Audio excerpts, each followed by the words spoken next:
DDR-Museum Dr. Wolle. Frag Dr. Wolle.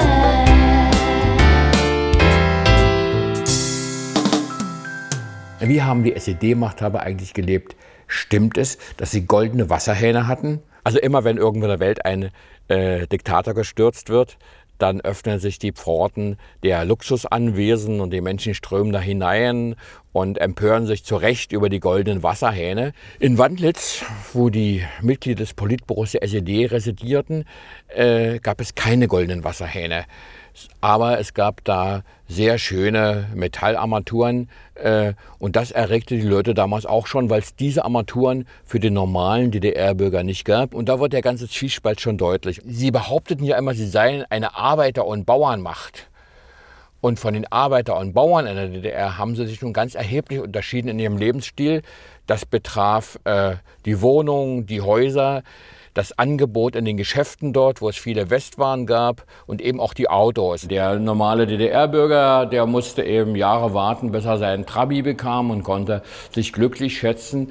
Und für diese Leute musste es eben ein Auto aus dem Westen sein. Schöner wäre wahrscheinlich noch ein Mercedes gewesen, aber das ging irgendwie aus ideologischen Gründen nicht, also Kompromiss. Ein schwedisches Auto und Honecker selbst fuhr übrigens ein Citroën. Das Schlimme war nicht der Luxus oder das Wohlleben, was diese Leute geführt haben, sondern das Schlimme war deren totale Isolation. Sie lebten wirklich in der Scheinwelt. Sie wussten an und für sich nicht mehr, was im Lande los war, wenn sie auch täglich die Berichte der Stasi auf den Tisch bekommen haben, wo alles haarklein drin stand. Und wenn sie trotzdem rausgeguckt haben, zum Beispiel auf der Protokollstrecke zwischen Wandlitz und dem Zentrum von Berlin, dann sahen sie, dass alle Geschäfte schön renoviert waren und ganz gut ausgestattet, sodass man so vom Weiten einen ganz guten Eindruck hatte. Und genau hinter diesem Punkt begann wieder der Verfall, da bröckelte wieder der Putz. Und man verließ sich darauf, auch dass diese Leute niemals auf die Idee kamen, mal ihrem Kraftfahrer zu sagen, fahren Sie doch mal irgendwo in die Seitenstraße, mich interessiert es mal, wie es hier oder dort aussieht.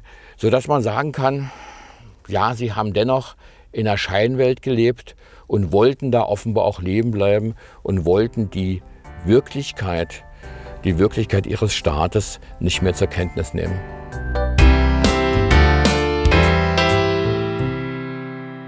Wenn ihr selbst noch Fragen an mich habt, dann schreibt mir bitte diese in die Kommentare. Ich freue mich auf euren Beitrag. Wenn ihr keine Folge von Frag Dr. Wolle verpassen wollt, dann klickt bitte auf Abonnieren.